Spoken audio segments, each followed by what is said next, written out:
ଆଜି ଆମେ ଆସିଛୁ ହରିରାଜପୁରର ପ୍ରତ୍ୟକ୍ଷ ସୋମନାଥ ମନ୍ଦିର ଦର୍ଶନରେ। ସବୁ ବର୍ଷ ଆମ ଗ୍ରାମର ଲୋକମାନେ ଏଠାରେ ଗୋଟେ ଭୋଜି କରିଥାନ୍ତି, କିନ୍ତୁ ମୋର ଏ ବର୍ଷ ପ୍ରଥମ। ସବୁ ଲୋକ ଆମ ଗାଁରେ ଆସିସାରିଲେଣି, ଛୋଟ ପିଲା ବି ଆସିଛନ୍ତି। ସନ୍ଧ୍ୟାରାଣୀ, ଆନନ୍ଦ, ସାଇ, ବେହେରା ବାବୁ ସମସ୍ତେ ଆସିଛନ୍ତି। ତାସ୍ ପାଲି ପଡ଼ିଗଲାଣି, ବୋଧହୁଏ ସବୁ ରୋଷେଇବାସ ସରିଗଲାଣି। ଆମେ ଲେଟ୍ କରିଦେଲୁ।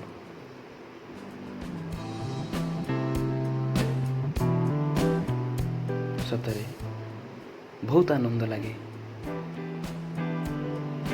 ଏବେ ଚାଲନ୍ତୁ ଦେଖିବା ମନ୍ଦିର ଭିତରର ଦୃଶ୍ୟ। ବହୁତ ସୁନ୍ଦର ପରିବେଶ ଏଠାରେ।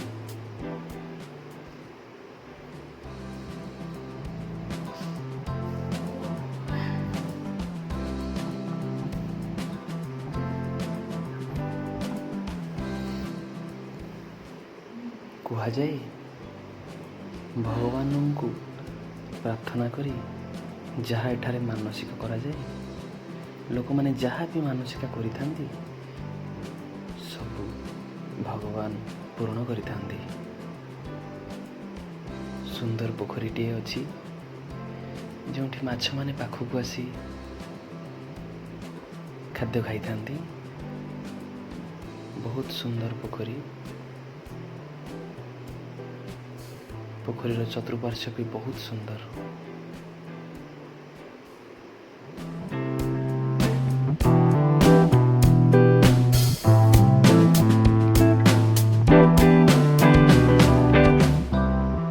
ଚାଲନ୍ତୁ ପୋଖରୀରେ ହାତ ମୁହଁ ଧୋଇ ଭଗବାନଙ୍କୁ ଦର୍ଶନ କରିବା।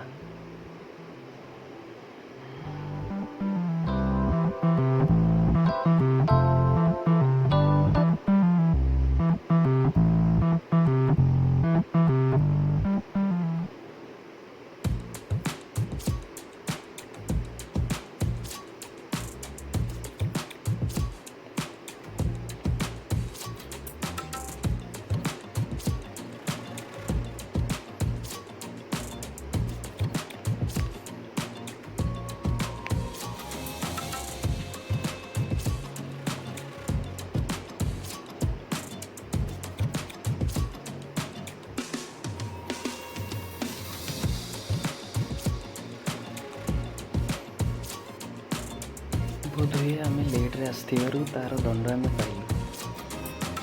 ଭଗବାନଙ୍କର ପହଡ଼ ପଡ଼ିସାରିଛି। ଏବେ ଆଉ ତାଙ୍କ ପାଖକୁ ଯାଇ ଦର୍ଶନ କରିବା ସମ୍ଭବ ନୁହଁ।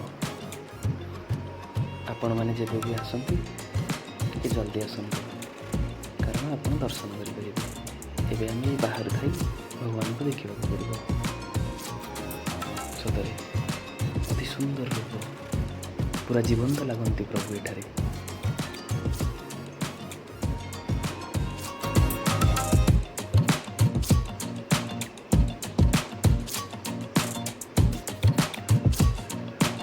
ମନ୍ଦିରର ଚତୁଃପାର୍ଶ୍ୱ ବି ବହୁତ ସୁନ୍ଦର।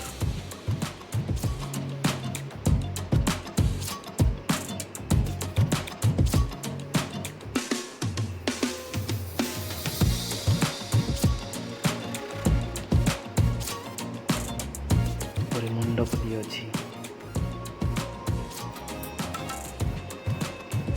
ଯେଉଁଠି ଭଗବାନ ତାଙ୍କର ଦର୍ଶନ ଦେଇଥାନ୍ତି ଭକ୍ତମାନଙ୍କୁ।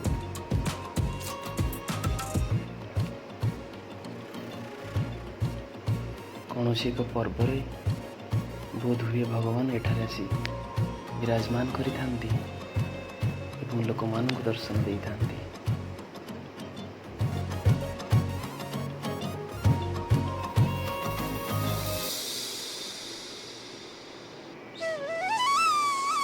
ଏ ଆମ ଅଞ୍ଚଳର ପ୍ରତ୍ୟକ୍ଷ ଠାକୁର ହେଉଛନ୍ତି ପ୍ରଭୁ ସୋମନାଥ। ଲୋକମାନଙ୍କର ସମସ୍ତ ମନସ୍କାମନା ଏଠାରେ ପୂରଣ କରିଥାନ୍ତି ପ୍ରଭୁ।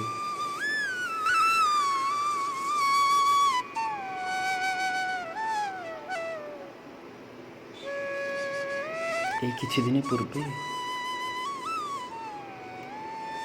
ଚୋରଟିଏ ଏହି ମନ୍ଦିରକୁ ଚୋରି କରିବାକୁ ଆସିଥିଲା। सीसीटीवी कैमेरारू देखागला चोरटी को अनेक गुड़िए साप मैंने घेरी रही। चोरटी भयर जहाँ चोरी कर जिनिस सब फोपाड़ी दे फेरी जाइथिला। सतरे आज दुनिया रे किए भाई कथा को विश्वास करिवो? जदि सीसीटीवी रे से दृश्यटी कैप्चर हो न था किए बा विश्वास करिथांदा? निश्चिंत भावे आपण मानकर किछि ना किछि मानसिकता थिबो, किछि ना किछि आशा तो थिबो। आसंतु ए परिवेशर मजा नियंतु, आनंदरे भगवान को दर्शन करंतु एवं जदि किछि मानसिक अछि एठारे भगवान को प्रणाम करी जणै दे जांतु। देखिए आपणकर मानसिक निश्चय पूर्ण हब। एबे हमर रोषेई सरलाणी। एबे आम गाँ लोक समस्ते खाइबा को भी बसले। मुझे भी जाऊँ किसी खाई नेबी। खेचेड़ी डालमा एवं खीरी बहुत स्वादिया।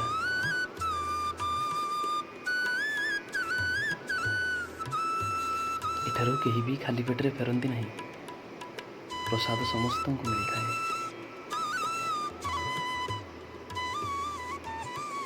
मोर एठारे प्रथम थर बहुत खुशी लगुच एठाକୁ आसी।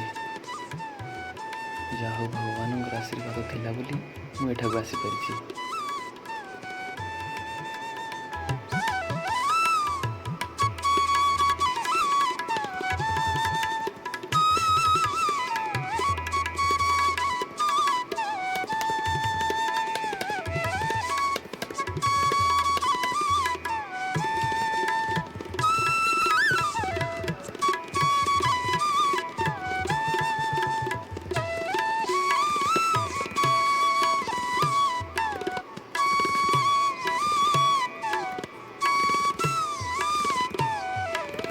निजर व्यस्तबहुल दुनिया टिके बाहरी भगवान को स्थान भ्रमण करंतु। देखिए बहुत खुशी लगिब। बहुत सुंदर परिवेश एठार।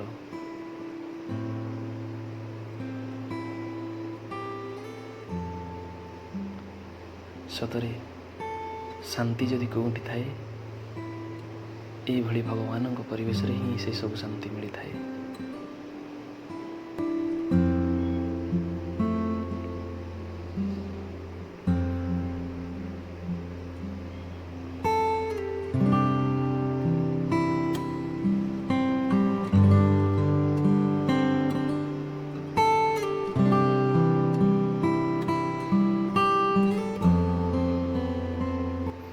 एबे टिके मंदिर परिक्रमा करि नेबा।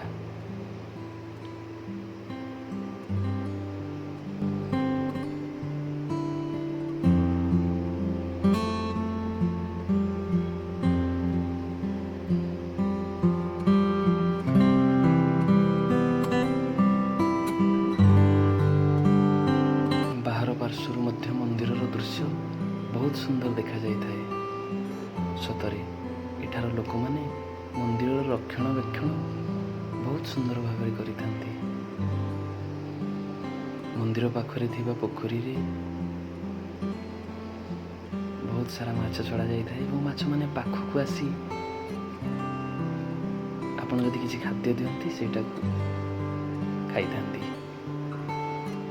से पोखरी पाखरे गोटे बर गछटी अछि जेउठी लोक माने मानसिक करी ये सब जिनस बांधि थांती।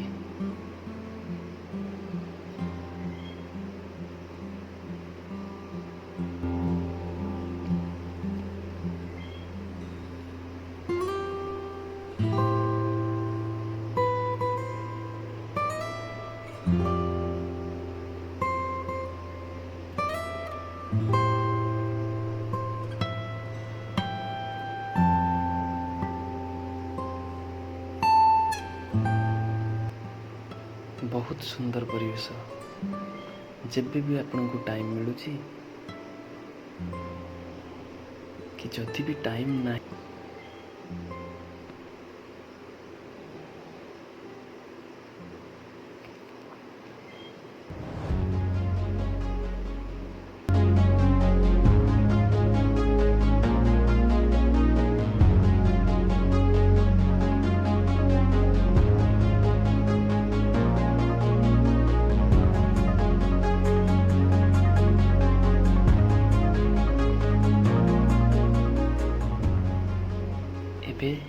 ଆମର ଏଠାରୁ